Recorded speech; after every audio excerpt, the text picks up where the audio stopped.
Hello guys, চলো তোমাদেরকে একটা মেয়েদের গোপন জিনিস দেখাবো। চলো। সো গাইস, চলে এসেছি। তুই কি খাচ্ছিস?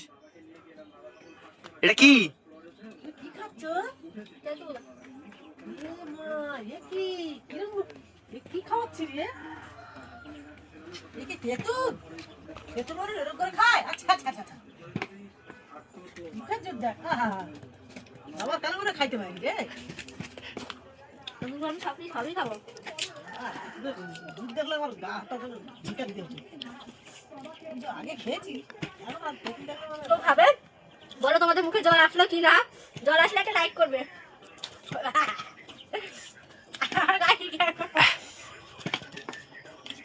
এই তুই একটা খা, তুই একটা খা, তুই একটা খা। এই তোর মা খাচ্ছে, তুই একটা খা, তুই একটা খা।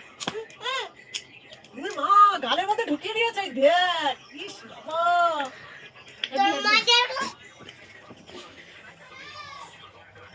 চলো আসো সবাই মিলে খাবো। এই তেঁতুলের দুধ দেখ। এই তেঁতুল না খাওয়াতে রে। আমি খেতে পারছি না কেন? আমার তো খেতে ইচ্ছা হচ্ছে। ও, আমি তো একটা কারণেই খেতে পারছি না। আমি তো হোমিওপ্যাথি ওষুধ খাচ্ছি। আমার দেখে ইচ্ছা হচ্ছে। আর জল পড়ে যাচ্ছে জিভ থেকে, কিন্তু খেতে পারছি না। মানে হাতের ধারে রাজভোগ থাকে, তাও খেতে পারছি না। না, খাবো না। হোমিওপ্যাথি ওষুধ খাচ্ছি। ইচ্ছা তো হয়, কিন্তু খেতে পারছি না। কি করবো? লাইক করে দাও, দাদা জিভে জল এসছে।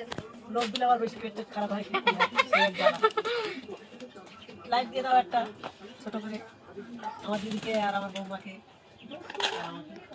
তেঁতুল খেয়ে আর এর মধ্যে সব দানাগুলো জমা করেছি, ভাজবো। দিদি খাবে, খেয়ে রাত্রে পেটে হাত বুলাবে। বাবা গো, মা গো, গিচি গো। তেলের একটু এটা দেখা। হ্যাঁ, এটা দিয়ে কি হবে? এগুলো খাবো আমি বসে বসে। কি দিয়ে মাখা করবি? কি দিয়ে? কাঁচা লঙ্কা, লেবু পাতা, বিট লবণ, একটু জিরে হালকা দিও। চিনি, জিরের গুঁড়ো টুড়ো দিয়ে বাবা, বেশ করে মাখিয়ে দেবো। দারুণ দারুণ। জিভ থেকে জল করে আসছে গো। গো, আমার দুধটা খেয়েই শান্তি পাচ্ছে গো। লাইক